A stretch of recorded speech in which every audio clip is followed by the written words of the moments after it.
The police dog halted abruptly in the dark alley, refusing to proceed.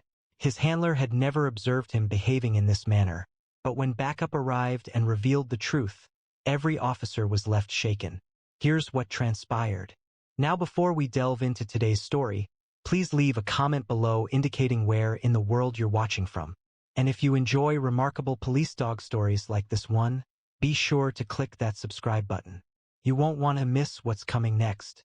A gentle rain fell across Portland's northwest district, covering the cobblestone streets in a glistening sheen that reflected the faint light of century-old street lamps. Officer Michael Reeves tugged at the collar of his police raincoat, the department patch on his shoulder dampened by the continuous drizzle. Alongside him, Axel, his 4-year partner and German Shepherd K9 officer, moved quietly through the night, his black and tan coat appearing unaffected by the weather. "Quiet night, huh, buddy?" Michael said, observing as Axel's ears twitched, continuously registering the urban soundscape of faraway traffic, the infrequent late-night pedestrian, and the rustle of rain against brick walls. 8 years on the force had shown Michael that beauty frequently masked danger, particularly in the twisting alleys located between Portland's celebrated buildings. Axel proceeded with military precision, each step calculated yet smooth, his training apparent in every motion. The shepherd's amber eyes surveyed their surroundings with a keen intelligence that occasionally made Michael question just how much his partner truly understood. K9-5, this is dispatch. We've got reports of suspicious activity near Westmore and Caldwell.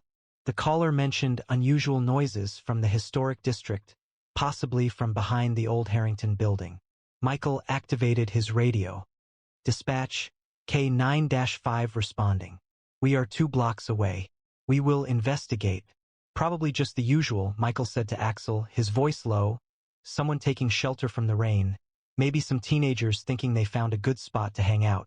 Portland's historic district was full of recessed doorways and forgotten maintenance alleys that regularly attracted both the homeless and thrill-seeking youths. As they neared the Harrington building, a restored brick structure dating back to the 1890s, Michael directed his flashlight beam across the building's exterior. "Let's check the back," he proposed, turning towards the service alley located behind the row of historic buildings. At that moment, everything shifted.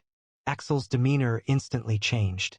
The easy, assured walk disappeared, superseded by tense readiness. His ears moved forward, his tail became straight, and every muscle in his strong body tightened noticeably under his damp fur. Michael had observed his partner signaling the presence of suspects, drugs, and weapons before, but this felt unusual. There was no sign of eagerness or the expectation that usually came with a positive discovery. "What is it, boy?" Michael asked, quickly checking their surroundings for danger. Axel made no barking or whining sounds. He remained focused on the alley entrance, a quiet growl vibrating in his chest. The shepherd's actions caused a wave of unease to ripple through Michael, unrelated to the rain wetting his collar. "Dispatch K9-5. Michael spoke into his radio, the tightness in his voice evident. "We're at the alley off Westmore, behind the Harrington building. Something feels amiss. Axel is displaying atypical behavior, requesting another unit to help investigate the situation."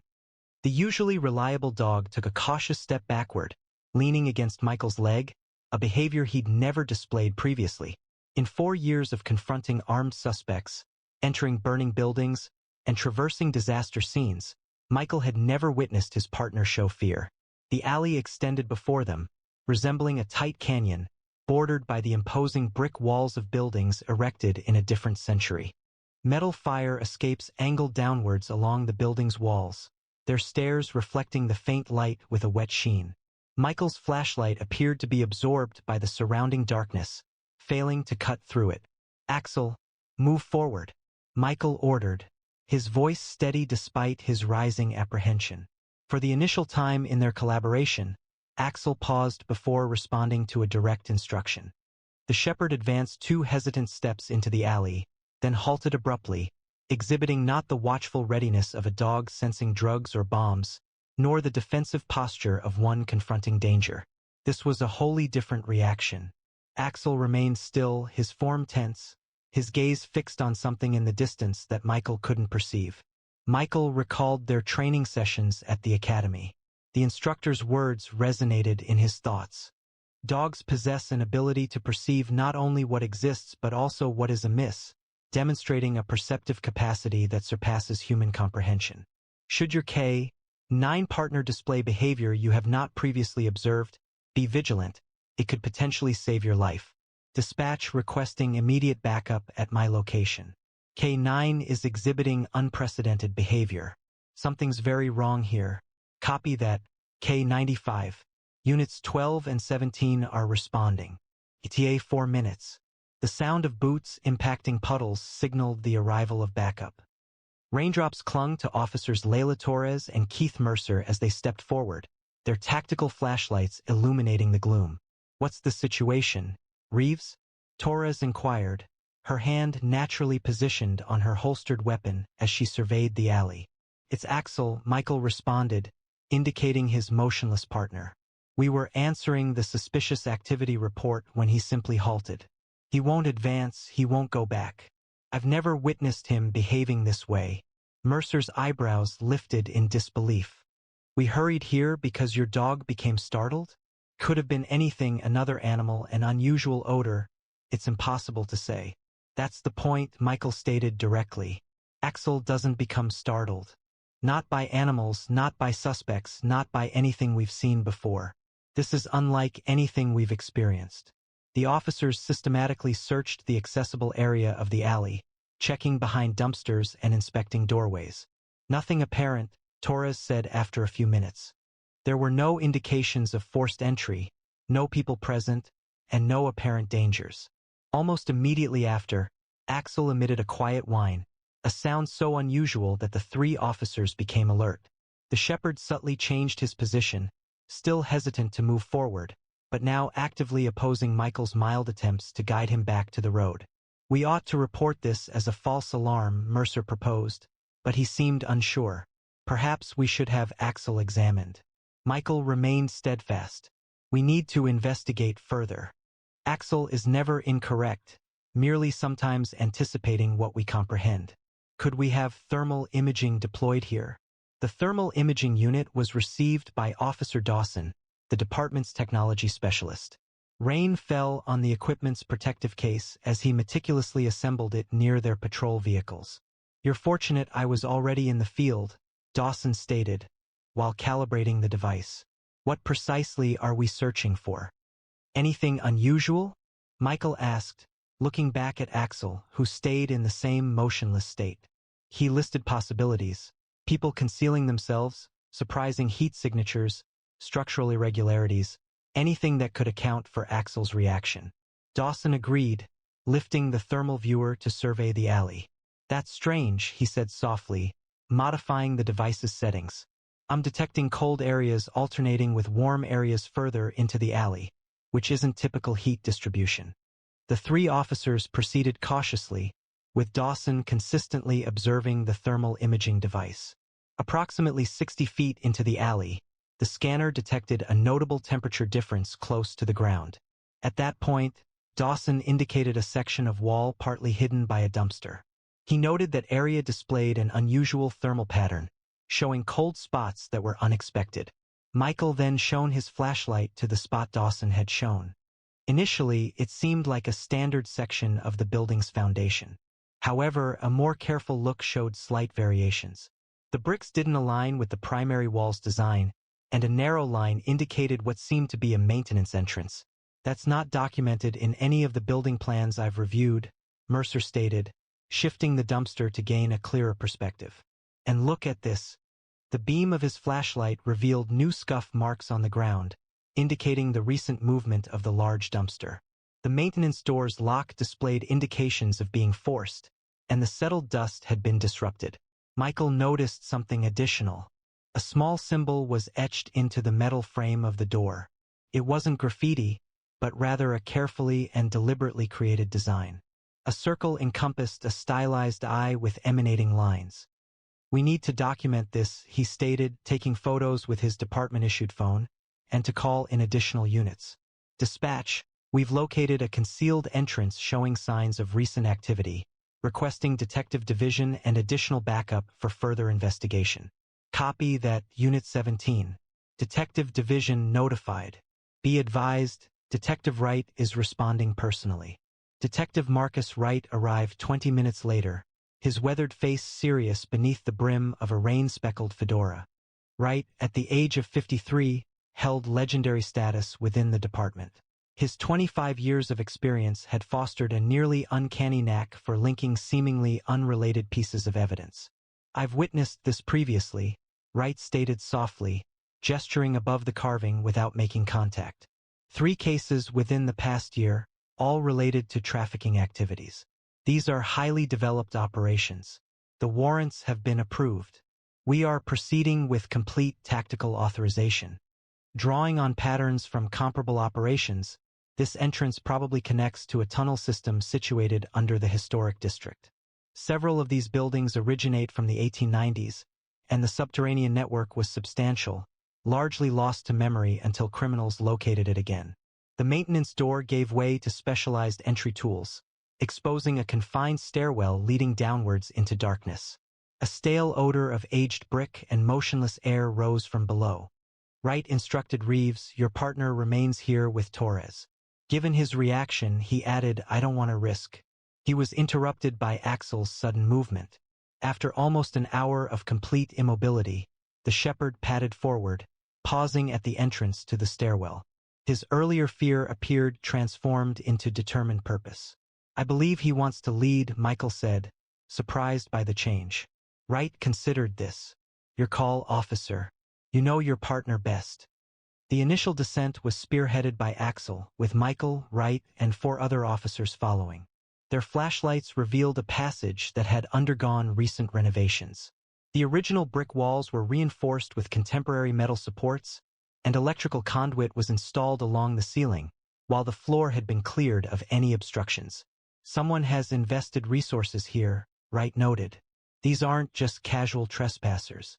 The passage stretched approximately 100 yards before widening into a more spacious area displaying evidence of recent use. Sleeping bags were carefully arranged against one wall. A portable generator remained still in the corner. Particularly unsettling were the restraints secured to another wall, several sets designed to accommodate various wrist sizes. Axel proceeded deliberately around the chamber, his nose working continuously, then centered his attention on a metal footlocker located beneath a temporary table. Michael carefully opened the container, revealing dozens of passports, ID cards, and personal effects. He reported, leafing through the documents, that they bore different names and nationalities, but the individuals appeared to be of similar ages, mostly late teens and early 20s. Wright examined a detailed map pinned to the wall. "Look at this," he said. It displayed the entire tunnel network with connections to at least 6 buildings above. They were utilizing the old bootlegger routes from Prohibition, supplemented by some newer additions. Axel stiffened again, turning toward one of the 3 tunnel entrances extending from the main chamber. This was a posture of readiness, unlike his previous stillness, that Michael recognized. The dog had identified something particular. "He's detected something," Michael told the others, drawing his weapon. "Fresh scent, I'm guessing." "Which tunnel?" Wright asked, moving to stand beside him. "The eastern one," Michael replied, referencing his position. Wright checked the map. "That leads toward the river. Approximately 200 yards ahead lies a significant intersection, branching into several paths." The detective swiftly decided, "We have sufficient resources for a complete operational deployment. I'm requesting tactical teams to secure the alternative access points." He pointed out several locations on the map. "Are we proceeding?" Michael inquired, observing Axel's growing anticipation. Wright nodded gravely. "Your partner reports the presence of something or someone newly arrived in that tunnel. Whether they were victims or suspects, action was necessary, and they weren't delaying." Axel guided them further into the tunnel system. His previous uncertainty vanished. The tunnel then led to a more expansive, roughly circular chamber, with 5 passages extending outwards, resembling spokes on a wheel. "We are directly under the Westmoreland building," Wright stated, checking a compact GPS device. "The former bank, dating back to the 1920s and now converted into luxury apartments, provided a perfect cover.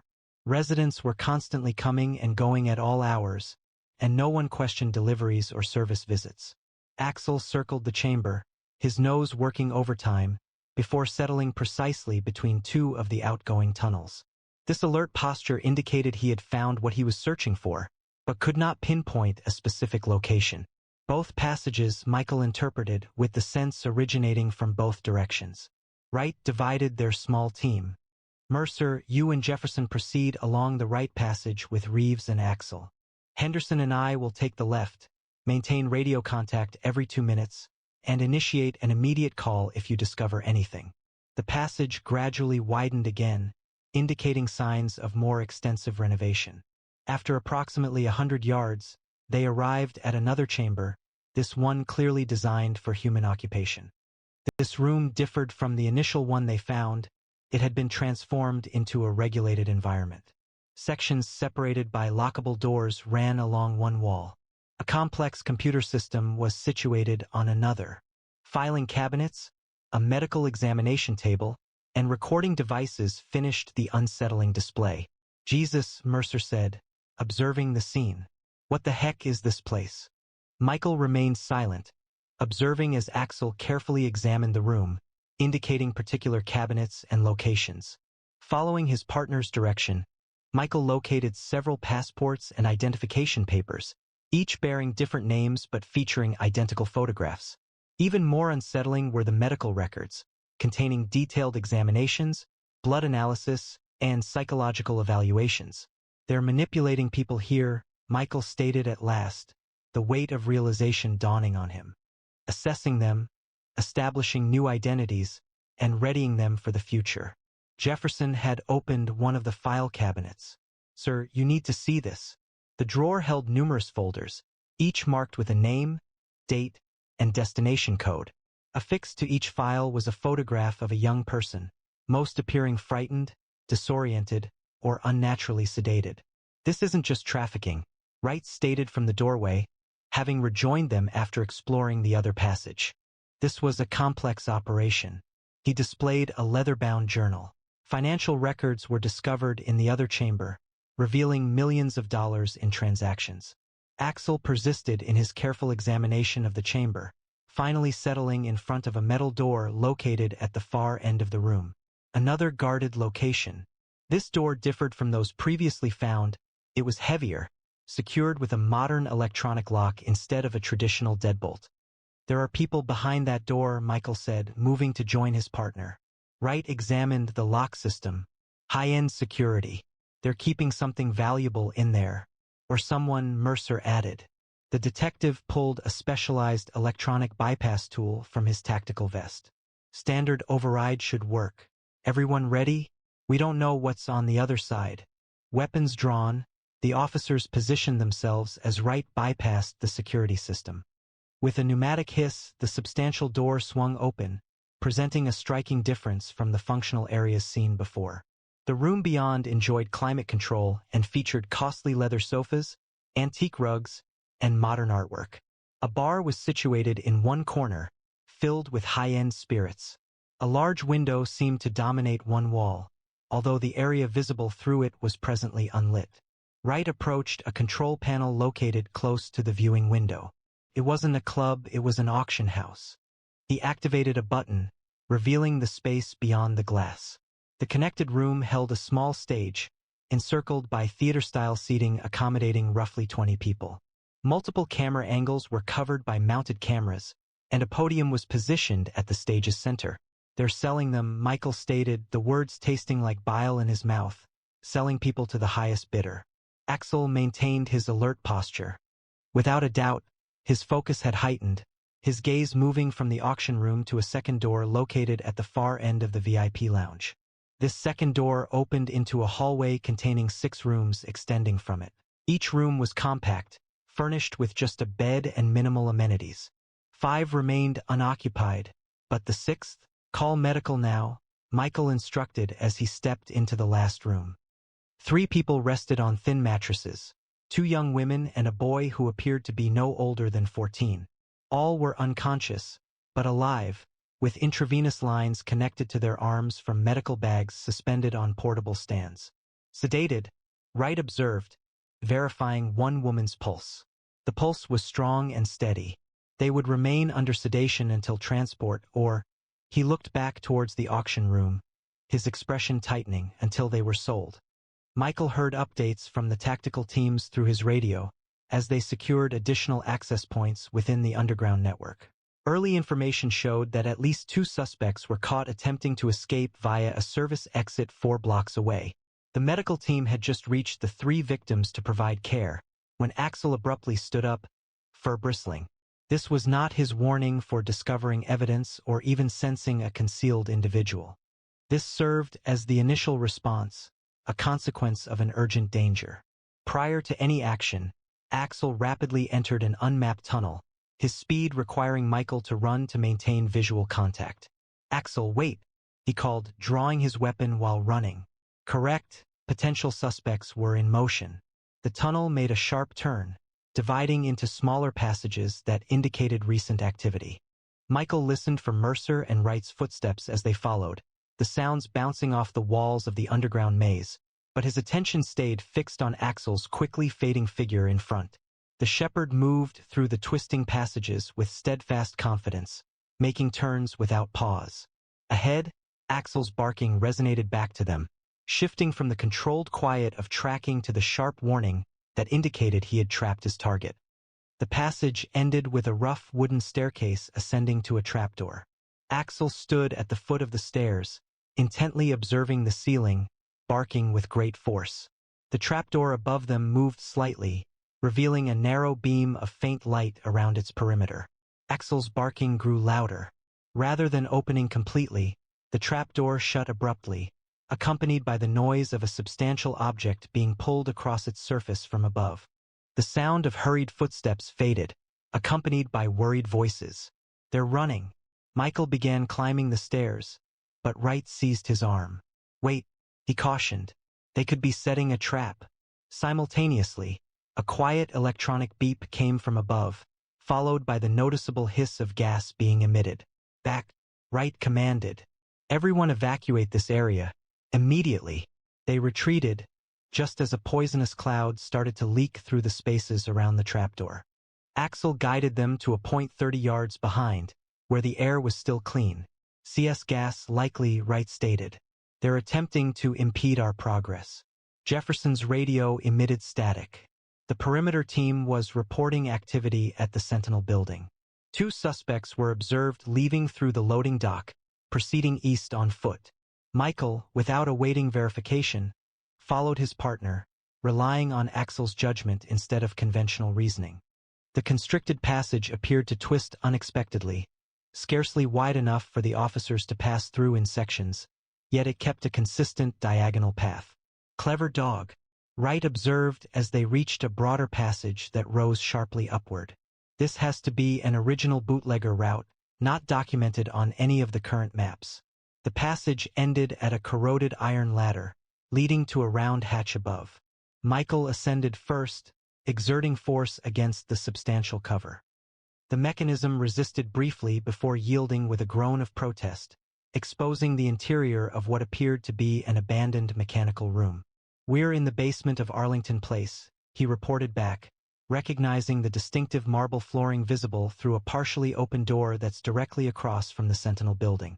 They moved swiftly through the deserted building. Following Axel's silent guidance, the dog moved quickly from one puddle to the next. Michael observed water splashes mirroring the rhythm of running footsteps that had rippled the standing water. They arrived on Eastman Street just in time to witness 2 individuals sprint across the road, 2 blocks distant, and vanish into the entrance of a parking garage. "That's them," Michael exclaimed, starting to run with Axel leading the way. "Dispatch. Suspects are entering the Westover parking structure from the Eastman Street side." On the 3rd level, Axel abruptly decreased his speed, assuming a stalking stance. Just around the bend of the ramp, obscured somewhat by a support column, 2 men were working intensely at a laptop computer linked to a small portable device. Documents and hard drives were strewn about, and one was carefully inserting papers into a handheld shredder.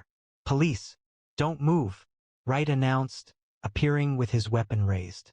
The younger of the two men quickly raised his hands, his face paling, while the older one moved to retrieve something from under his jacket. Axel responded immediately, swiftly moving across the space with intense focus. Before the man could finish his action, the shepherd secured the suspect's wrist with a firm bite, applying the necessary pressure to restrain him without causing significant harm. Weapon. Michael alerted, observing the weapon that had fallen from the suspect's hand. Within seconds, both men were restrained face down on the concrete with their hands zip-tied behind them. The younger one had already begun speaking, his words pouring out in a frantic attempt to distance himself from his companion. "I just handle the tech," he insisted. "I set up the auction software, maintain the network. I never touched any of the merchandise. The people. It was all Kirsch's operation." The processing center located under Portland's historic district transformed into the city's most extensive crime scene in recent history. Over 3 days, teams of forensic specialists meticulously cataloged evidence, documented the facility's layout, and collected DNA samples, which ultimately aided in identifying numerous victims who had previously passed through the operation. The level of sophistication was particularly unsettling, Wright noted during a short respite.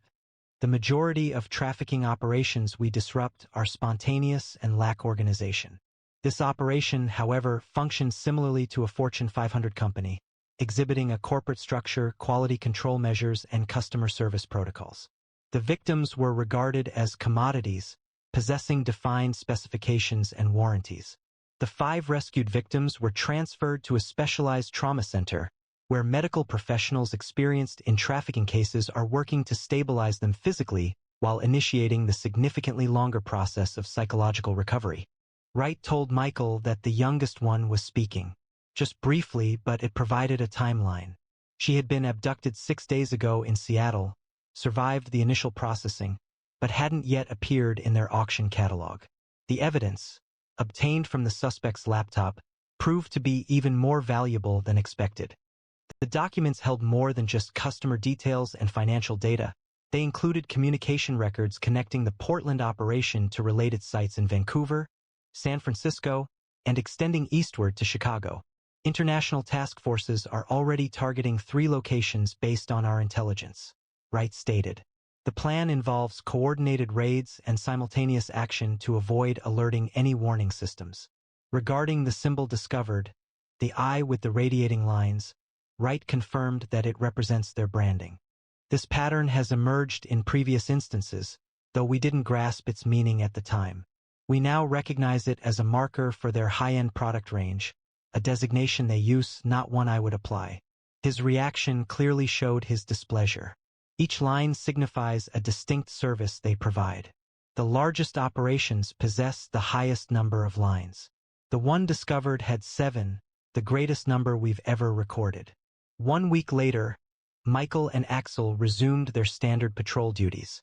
The officer's path intentionally steered clear of the historic district, where the investigation persisted behind police barriers and under the observation of federal agents. Chief Bennett had recognized their requirement to resume a regular routine following the heightened stress of the previous week. The morning presented crisp, clear conditions. Autumn sunlight illuminated Portland's trees with a golden hue as they patrolled their beat through Cathedral Park. Axel proceeded with his characteristic disciplined precision, yet Michael observed a slight alteration in his partner, possibly a greater alertness or a stronger trust in his own intuition. They halted close to the St. John's Bridge, its Gothic arches rising above the Willamette River.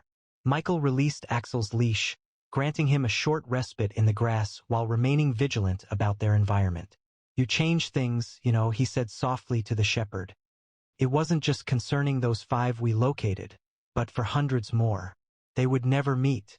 Axel looked up at him with those intelligent amber eyes that sometimes seem to understand far more than any animal should. The case had already resulted in coordinated raids in 3 cities, the rescue of 17 additional victims, and the identification of over 40 individuals involved in the trafficking network. Yesterday, Wright had informed me that the International Task Force was planning operations in 6 countries, utilizing evidence obtained from the Portland facility. It was all a consequence of my intervention in that alley. Michael reflected, observing as Axel's ears rotated to follow a passing jogger. It stemmed from my recognizing something amiss and choosing to speak out. Continuing their patrol, Michael reflected on the remarkable connection that has grown between humans and dogs throughout millennia of evolution. What insights from the past understood the value in these animals, not solely as hunters or guardians, but as companions capable of noticing details that humans might overlook. Have you ever felt that an animal perceived something beyond your own awareness? How do dogs such as Axel seem to detect threats that humans miss? We welcome your stories and opinions in the comments below.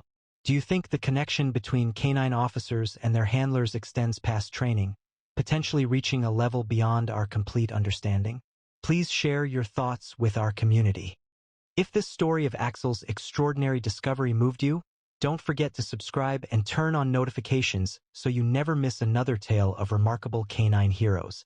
Share this video with anyone who appreciates the incredible capabilities of working dogs and the special humans who partner with them.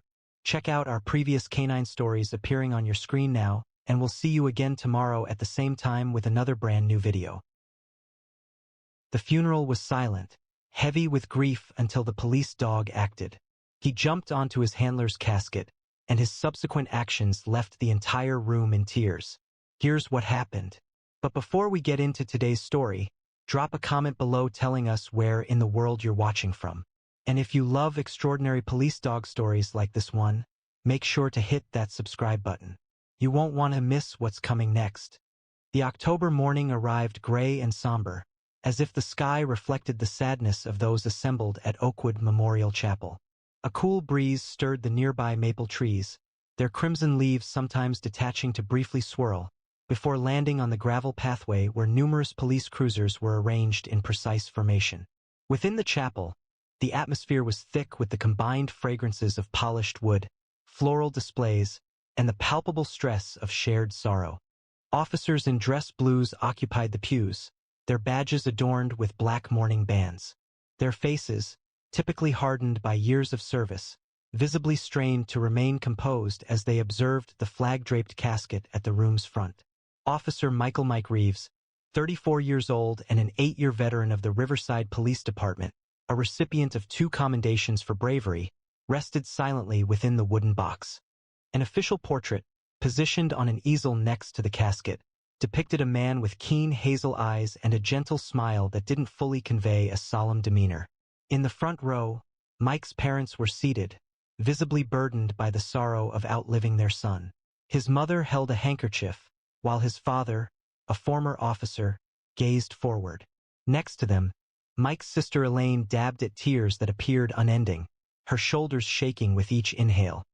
Near the side entrance, a disturbance caught the attention of several people. Officer Terrence Wilson worked to manage a Belgian Malinois, whose strong physique trembled with anticipation. The dog's golden-brown eyes moved quickly around the chapel, examining every face and every area, as if looking for someone expected to be present. "Easy, Ranger," Wilson said softly, tightening his hold on the leash as the dog made a low, mournful sound. Ranger had been Mike's partner for 4 years. Working as a team, they had located missing children, arrested dangerous suspects, and uncovered hidden contraband that could have gone unnoticed. They were the K-9 unit's most accomplished team. Now Ranger's ears twitched, his nose working intensely, showing uncertainty in his posture. 4 years prior, Officer Mike Reeves had been in the impersonal hallway of the regional K-9 training center, anxiously straightening his uniform collar. Following 6 years of patrol work, he received approval for the K-9 unit, a goal he'd held since his academy days. The training sergeant, a stern woman named Martinez with 20 years of experience visible on her face, guided him towards the kennels. She cautioned him, her keys making noise as they walked, not to become too attached too quickly. He would work with 3 prospects before final assignments were made. Some partnerships succeed, others fail. The dog's choice is as important as your own. A lively atmosphere filled the kennel area. German Shepherds, Belgian Malinois, and Dutch Shepherds were watchful in their enclosures. Martinez paused at the 3rd kennel, where a tan Malinois with distinctive facial markings stood rigidly at attention, amber eyes following every movement. "This is Ranger, 18 months old, imported from a European working line," Martinez said, observing Mike's reaction. "He has a high drive, high intelligence, and could be too intense for some handlers." A prior candidate found him unmanageable, describing him as too intense. Mike lowered himself to the dog's level, keeping eye contact. Typically, police dogs displayed immediate enthusiasm or aggression upon approach, but Ranger was an exception. He stayed perfectly still, evaluating Mike with a disconcerting intensity, as if peering directly through him. "Hey there, partner," Mike said gently. At those words, a slight alteration appeared in Ranger's stance. A minor change that only Martinez detected, his eyebrows lifting a little. The dog moved toward the kennel gate with careful steps, paused once to sniff at Mike's offered hand, then settled, holding eye contact. "Well," Martinez said, "that's certainly not what I expected." The bond was instant, though neither person nor dog could articulate it. When they started training together the following day, the other handlers observed in amazement as Ranger seemed to predict Mike's instructions almost before he voiced them. By the third week, Martinez discontinued the rotations, formally assigning pairs. Their initial significant challenge arose 6 months later, a missing 10-year-old child in Oakwood Park. The search had been ongoing for hours, with numerous agencies searching the thick woodland as night fell and temperatures decreased. Mike observed Ranger assessing the scene, tracking a scent trail that other canines had overlooked. "He's detected something," Mike transmitted to the command post. "We are proceeding east towards the creek bed." Rain had begun to fall, washing away scent particles, but Ranger never hesitated. He led Mike through thickets and over fallen trees until they found the boy, huddled beneath an overhanging embankment, hypothermic but alive. Their partnership extended beyond statistics. Mike had remained single, his apartment becoming their shared domain. Morning runs continued regardless of weather. Evenings were spent reinforcing training exercises that had become more like games, their lives completely intertwined. Mike's parents had thoughtfully provided Ranger with a Christmas stocking, acknowledging him as part of the family. The 911 call was received at 2:34 a.m. on Thursday, reporting a domestic disturbance on Elm Street, a residential area of modest single-family homes. Dispatch records indicated this was the third call originating from that address within the past 2 months, with prior incidents resolved without any arrests. Officer Chun was already en route, requesting additional support as per standard protocol. K9-7 was ready to assist, as Mike had radioed, with Ranger alert in the specialized compartment behind him. Acknowledged K9-7. The report indicated a male subject, possibly armed, with children present in the home. Mike's cruiser arrived approximately half a block from the address, maintaining dark lights to minimize the risk of escalation. Chen's patrol car was already on scene, positioned strategically to provide cover. Mike secured Ranger's tactical harness, and the dog instantly transitioned to working mode. "Report, what is the situation?" "Mike," she said as they neared Chun, who was positioned behind her vehicle door, hand on her holster. The male subject was identified as Jacob Reynolds, age 42. His wife had initiated the call, stating he had been consuming alcohol and had begun threatening her with a handgun when she announced her intention to leave him. 2 children were present inside the residence, aged 8 and 5. The house appeared dark, with only a single light illuminating the living room. Abruptly, the front door swung open, and a woman emerged, holding 2 children, all still in pajamas. "He's got a gun," she gasped, as Chen directed them towards the patrol cars. He stated he wasn't returning to jail. A records check verified Reynolds had previous arrests for assault and unlawful possession of a firearm. The situation had progressed from a domestic disturbance to a potential armed standoff. Reinforcements were on the way, estimated time of arrival 4 minutes. Dispatch updated, SWAT alerted but assembling. "We might not have 4 minutes," Mike responded, observing movement at the window. The subject appeared increasingly agitated. Additional patrol units arrived, officers taking positions around the perimeter. Mike released Ranger's leash, giving him a hand signal to stay close, a command that would keep the dog within 3 feet without restricting his movement. They proceeded to the side of the house, utilizing shadows for cover. "Got a visual," Mike reported quietly into his shoulder. Mike's subject in living room, confirmed armed, handgun in right hand, appears highly agitated. Captain Walsh's voice crackled over the radio. Hold positions. Ostage négociateur en route. Reynolds, however, disregarded the order. The front door exploded inward. A figure appeared against the light within, weapon raised. Stay back, he yelled, swinging the gun haphazardly between officers. Reynolds discharged a stray shot that struck Chen's patrol car. Officers retreated behind cover, issuing verbal instructions but refraining from firing due to the family's location behind vehicles. Reynolds moved down the front steps. One now pointed directly at the group, including his wife and children. Mike assessed the situation instantly. Reynolds had an unobstructed view of his family. Officers lacked a secure vantage point, and the man's finger was closing on the trigger. Mike gave Ranger the silent command they'd practiced repeatedly. 2 quick taps on his thigh, indicating an apprehension attack. Ranger surged forward with explosive speed, a tan blur in the darkness. At the same time, Mike moved to flank, positioning himself between Reynolds and his intended targets. Reynolds noticed the dog approaching and redirected his weapon towards the new danger. 2 shots echoed through the night. Ranger connected with Reynolds' arm, the expertly trained bite causing the man to drop his weapon. Both men went down, but Reynolds managed to fire first, with a bullet impacting Mike's chest just beneath his vest. A second shot followed from Mike's service weapon as he fell, hitting Reynolds in the shoulder, disabling him but not fatally. Officer down. Officer down. Chen's voice broke over the radio as she hurried to Mike, who had fallen onto the asphalt. Ranger kept his hold on Reynolds until another officer secured the suspect, then immediately moved away from the scene, a course of action he would not typically take, and rushed to Mike's side. The dog whined, pawing at his partner's chest where blood was quickly spreading across his uniform. Stay with me, Reeves, Chen urged, applying pressure to the wound. Bus is 2 minutes out. Mike's breathing came in shallow gasps, his eyes finding Ranger's. He whispered, "Good boy," lifting a shaking hand to touch the dog's head. "Best partner ever." Ranger lay down beside him, pressing his body against Mike's side as paramedics arrived. They worked frantically, loading Mike into the ambulance, but the bullet had struck at an angle that sent it beneath the protective vest, severing a major artery. Officer Michael Reeves was pronounced dead at Riverside Memorial Hospital at 3:28 a.m.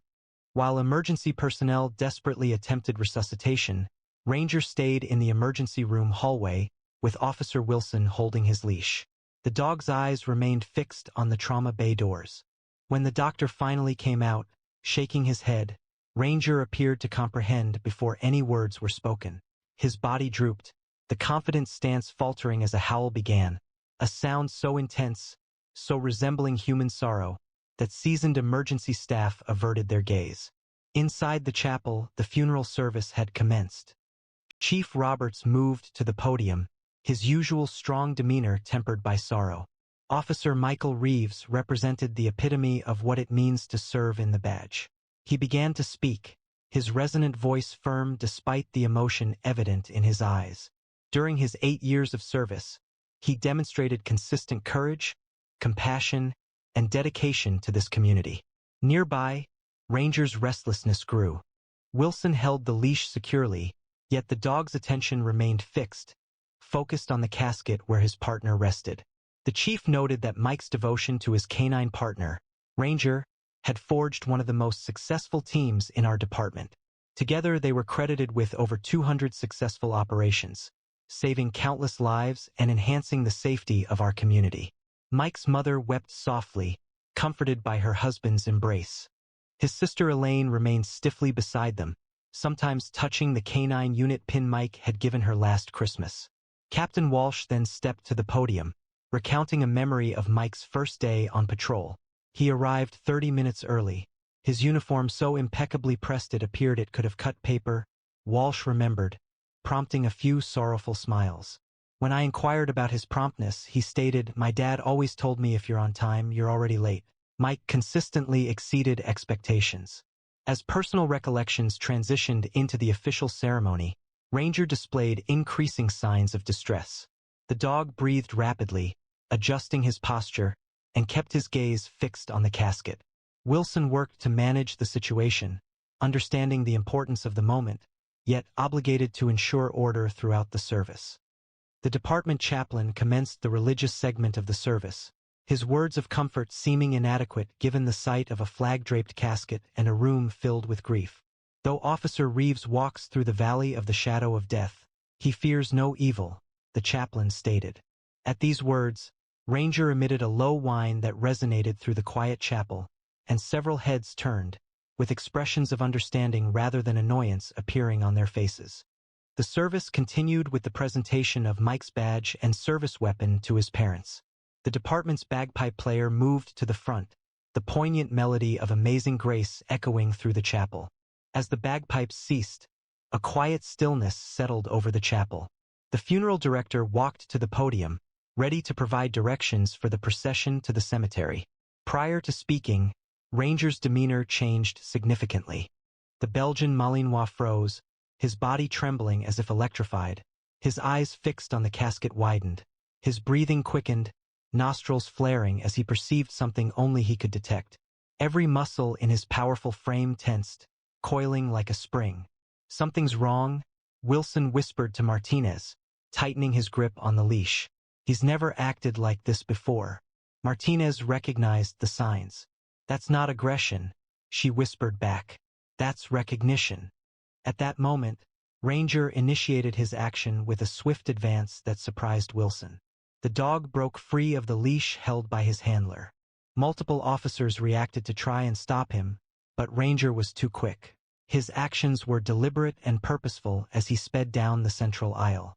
A collective intake of breath spread through the chapel as the Belgian Malinois moved toward the front, his paws making no sound on the carpeted floor. Mike's mother emitted a quiet cry, his father partially rising from his seat. Chief Roberts prepared to proceed, yet Ranger's behavior created a moment of hesitation for all present. It wasn't a display of hostility or fear, it was a sign of clear intention. Ranger approached the casket and halted, inhaling deeply around its sides.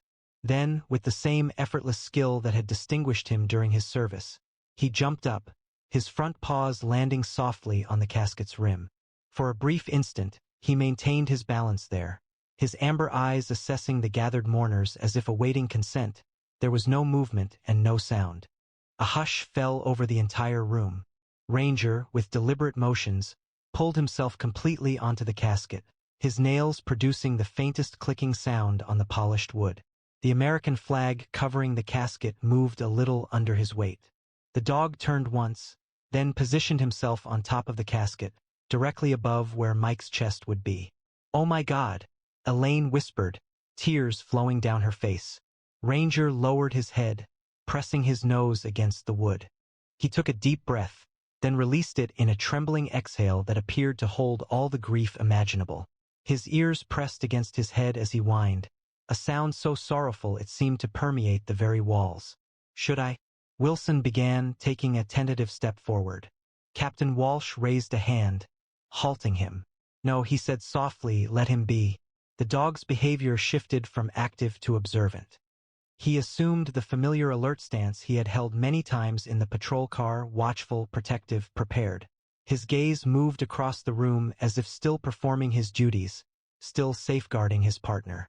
Ranger remained perfectly still, his chest rising and falling in a pattern that appeared synchronized with an unseen power. The first shock among those grieving subsided into a deep silence, not distressing, but respectful. Then Ranger performed an action that shifted the moment from poignant to truly unforgettable. With deliberate slowness, he lifted his right paw and pressed it flat against the American flag, precisely over the spot where Mike's badge would be on his uniform. He maintained the position, unwavering, resolute, and clear. Elaine reacted with a gasp, her hand covering her mouth. "The salute," she breathed, her voice just audible to those close by. "That's Mike's special signal." A quiet buzz of conversation arose within the chapel, as those familiar with the meaning shared it with others. 3 years prior, Mike had developed a distinctive training cue with Ranger. It was a discreet signal, used exclusively between them, a customized gesture that Ranger would execute only in reaction to Mike's particular hand movement. This was not a component of regular police K-9 instruction. It was intimate, unique, and shared solely by them. Officer Chun, who was present the night Mike passed, moved closer to Captain Walsh. "Mike's last touch," she whispered, her voice cracking. Prior to the ambulance arrival, he touched Ranger's head in the manner he always used when issuing that command. It wasn't simply a gesture, Martinez explained softly to those present. It represented their method of conveying a message, signifying mission accomplishment when verbal communication was impossible.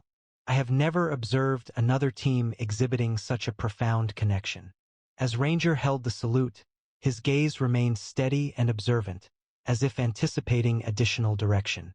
A profound quiet settled over the chapel, punctuated only by quiet weeping from Mike's family.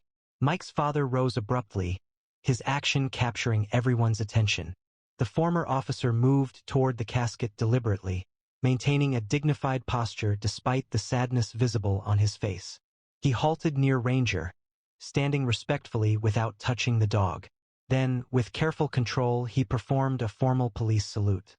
"Mission accomplished, son," he said, his voice thick with feeling but audible in the still room.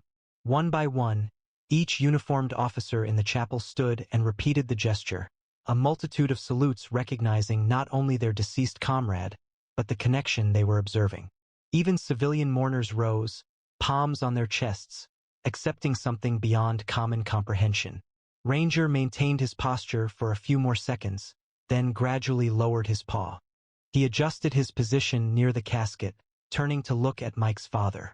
The dog's ears rose, his keen eyes observing the man's face. "He was so proud to be your partner," Mike's father said to Ranger, his voice a quiet murmur. "Every day he told us how fortunate he was to have you." The chaplain, who had been observing with evident feeling, moved forward once more. "In 20 years of service to the department," he said, speaking to those present, "I have conducted far too many ceremonies like this one. I have never seen such a demonstration of the connection between an officer and his canine partner." He paused, regaining his composure. "It seems there are relationships in this world that even death cannot break." The chaplain's words appeared to fill the chapel, offering solace where it had seemed impossible just before. Mike's mother, who had been almost devastated, stood a little straighter, her gaze fixed on Ranger. Mike frequently claimed the dog understood everything, she stated, in a voice audible to those around. He asserted Ranger could occasionally read his mind. She wiped her eyes with a handkerchief. "I believed he was overstating things." Chief Roberts approached the podium once more, his own demeanor noticeably strained. "I believe we should modify our proceedings," he remarked, glancing at the funeral director. "It seems Ranger will be with his partner for the rest of the service." Throughout the service, Ranger stayed on the casket, a quiet protector watching over his companion. The funeral director, showing impressive flexibility, modified the arrangements to accommodate the dog. The customary pallbearers were in place, though questions remained regarding the concluding procession. "We need to proceed to the cemetery shortly," the director said to Captain Walsh. Walsh responded with a nod, then moved towards the casket with deliberate steps. Ranger spoke softly, mirroring the tone he had often heard Mike use. "We need to take Mike now." The dog's ears twitched at the familiar name, his amber eyes following Walsh's movements. He remained still, shifting his weight and settling more firmly atop the American flag. Mike's sister, Elaine, rose from her seat, dabbing her eyes with a crumpled tissue. She walked towards the casket, her steps unsteady but resolute. She had observed the strong connection between her brother and his canine partner from the very beginning. She recalled numerous family dinners where Ranger sat at Mike's feet, and holidays where the dog received gifts alongside everyone else. "Ranger," she said softly, extending her hand palm up, mirroring the gesture she had seen Mike use many times. "It's okay, boy." The Belgian Malinois' attention turned to her, his nostrils flaring slightly as he analyzed her scent. The scent was close enough to Mike's to be recognized as belonging to his family. His ears moved forward, his head tilting as if assessing the situation. "Mike would be so proud of you," she said, her voice cracking. You were the best partner he could have wished for, the best friend. Something in her words, or perhaps her tone, appeared to connect with the dog. Ranger looked from Elaine to the casket below him, then back to her. A quiet whine came from his throat. It wasn't a sound of distress now, but of inquiry. I know, she murmured. I miss him too. With extreme gentleness, she placed her hand on the dog's back. Ranger tensed briefly, then relaxed into the touch. Elaine stroked his fur, mirroring the way she'd seen her brother do after their shifts together. We need to take Mike to his resting place now, she explained, speaking as if the dog understood every word. Perhaps he did. Will you help us do that? The chapel remained utterly silent, with everyone holding their breath as they observed this private moment. Ranger regarded Elaine for a considerable time, then rose slowly and deliberately. His movements were measured and respectful, ensuring his stability on the casket's curved top. For a brief moment he stood rigidly, resembling a dog in peak condition. Then, with a grace that moved many to tears, he descended from the casket, stepping gently onto the carpeted floor near Elaine. Wilson moved forward with the leash, but Elaine halted him with a raised hand. Let him walk with us, she said, with no restrictions. Mike would have wanted it. Chief Roberts gave his consent, and Wilson moved aside. The pallbearers arranged themselves, raising the casket with coordinated precision. As the solemn procession began its descent down the central aisle, Ranger stepped alongside the casket, positioned at heel, precisely where he would have walked beside Mike during patrols. Outside, the autumn air held the fragrance of rain in the distance. The hearse door closed with a quiet finality, sealing the last chapter. Ranger watched, a flicker of confusion returning to his stance. Wilson approached, anticipating the dog might need reassurance, but before he could offer the leash, Ranger acted. The Belgian Malinois walked purposefully to the police motorcycle that would lead the procession, Mike's motorcycle, now solemnly draped in ceremonial black bunting. Ranger settled beside it, adopting the familiar posture he'd used countless times when Mike was getting ready for their shift. Captain Walsh looked at the motorcycle officer who would be leading the procession. Can you accommodate him? The officer, who had previously worked with Mike and Ranger for years, responded immediately. It would be an honor, sir. With care, the officer assisted Ranger into the specially adapted sidecar, designed for K-9 transport during parades and ceremonial events. The dog relaxed, his demeanor alert yet composed, as if accepting the situation. Upon arrival at the cemetery, the concluding ceremonies proceeded with military formality. The honor guard conveyed the casket to the gravesite, with Ranger following closely, still unrestrained but maintaining impeccable control. The chaplain offered concluding words of solace as the casket was placed. As the formal folding of the flag commenced, Ranger observed with unwavering attention, following each action.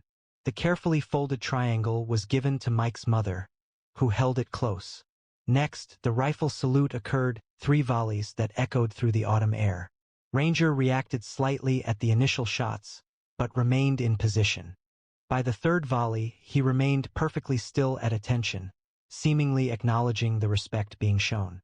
As the bugler played taps, the somber notes lingered in the air. Ranger advanced 3 steps. With careful movements, he lifted his paw again, pressing it against the casket in that customary salute, a concluding gesture between comrades that moved many to tears. When the final note subsided, Ranger retreated, then settled down near the gravesite, his chin resting on his paws.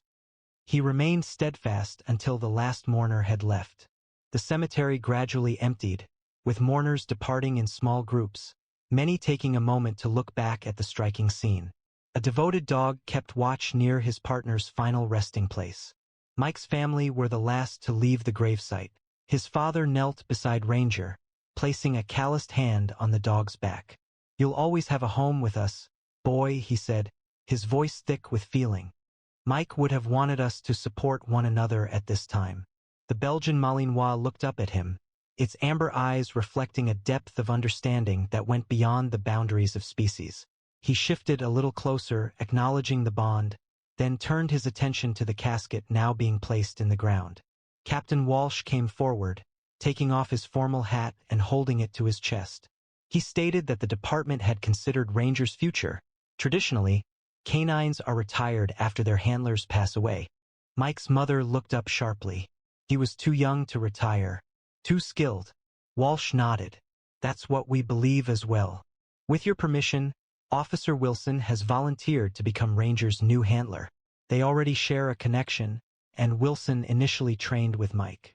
Elaine wiped away fresh tears. Mike would agree. He often said Wilson was the only other officer Ranger seemed to truly listen to. As if in agreement with her words, Ranger stood, shaking his coat slightly. He glanced between the family members and Walsh, then purposefully moved to stand beside Wilson, who had come closer quietly. I'll never replace Mike, Wilson said, his voice faltering. I wouldn't attempt to, but I pledge to you and Ranger that I will respect their partnership in our work together. Ranger looked once more at the gravesite, his stance conveying a sense of finality, an acceptance that had not been visible previously. With deliberate movements, he turned and walked beside Wilson toward the waiting police vehicles. He did not look back. As any good officer would, he was moving forward, carrying the legacy of his fallen partner with him into whatever missions awaited. The bond between a canine officer and their handler exemplifies one of the most sincere partnerships in law enforcement, founded on absolute trust, steadfast loyalty, and a connection that transcends verbal communication. The final tribute given by Ranger serves as a poignant reminder that profound feelings are often conveyed through actions rather than words. Have you ever observed a moment where an animal appeared to comprehend death or loss in a manner that seemed inexplicable? What fosters such strong connections between humans and their canine partners that they can surpass even the final parting? If this story touched your heart, please take a moment to like and share it with someone who appreciates the extraordinary bond between handlers and their canine partners. These incredible dogs risk their lives alongside human officers every day, demonstrating courage and loyalty that deserve our recognition and respect. Subscribe to our channel and turn on notifications so you never miss another powerful story about police canine heroes. Our collection of true stories about dogs keeps expanding, with new videos added each week to display these extraordinary collaborations. Please view the suggested videos currently displayed for additional moving narratives that emphasize the steadfast commitment of police dogs nationwide. We will also see you again tomorrow at the same time with another fresh video.